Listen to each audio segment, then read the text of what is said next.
for speaking with CARI. And if you could start by introducing yourself and your company. Okay, I'm Chew Gek Khim. I'm Executive Chairman of Straits Trading. I'm also a member of the ASEAN Business Council.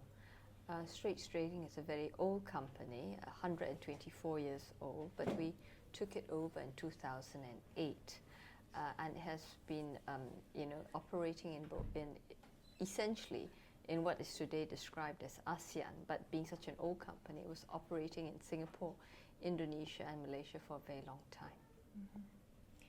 Mm-hmm. How aligned do you think that the interests of Singaporean companies are to those of ASEAN? I think it's difficult to sort of assume that all countries within ASEAN are identical, but certainly there are many things that we have in common, both geographically and as a bloc. I think ASEAN is a very useful platform, and to that end, I think Singapore is aligned. Mm-hmm. Singapore has been trading a lot with the West and is very experienced in that. Do you think that companies in Singapore are these days looking more towards ASEAN after the financial crisis?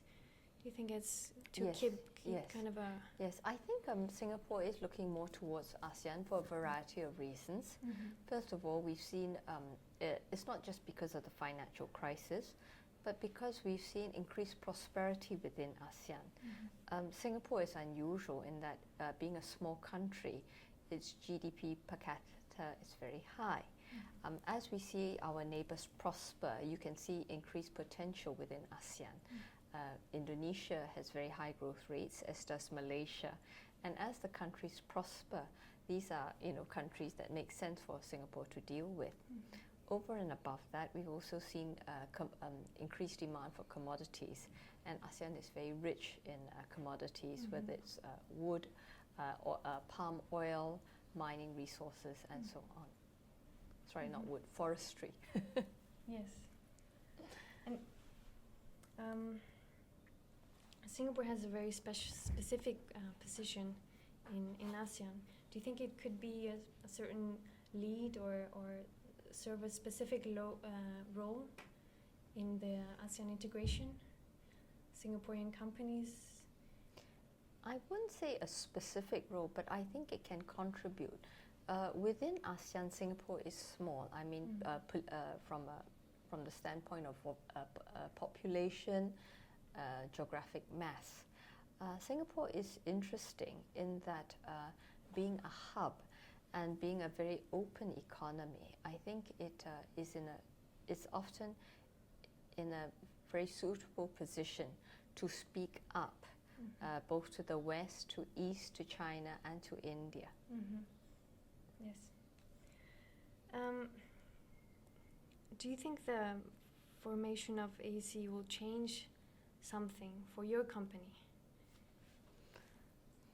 I won't say AEC specifically will change, but I think AEC, along with other moves by ASEAN leaders and politicians, which will lead to a reduction in barriers to business, will definitely benefit not just Straits Trading, but to any country, any company operating within ASEAN. Do you think your company would change the strategy in any way if it were more open within the region? No, I don't think we would change our strategy. At most, it might make tactical differences. If there were fewer barriers, we might move more quickly within the countries that we already are operating in. I also wanted to ask you what the missing links are towards the AEC. What you already mentioned, this barriers. Is there anything else that you feel is essential for private sector to integrate more fully in?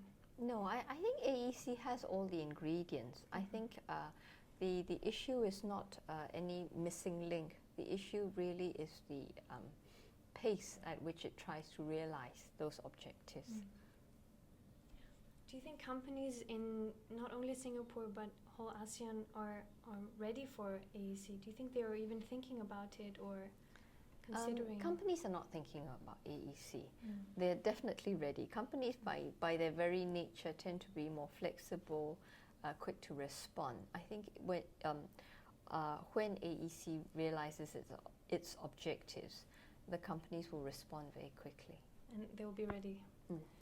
Okay, thank you very much for Thank you. talking with us. Thank you.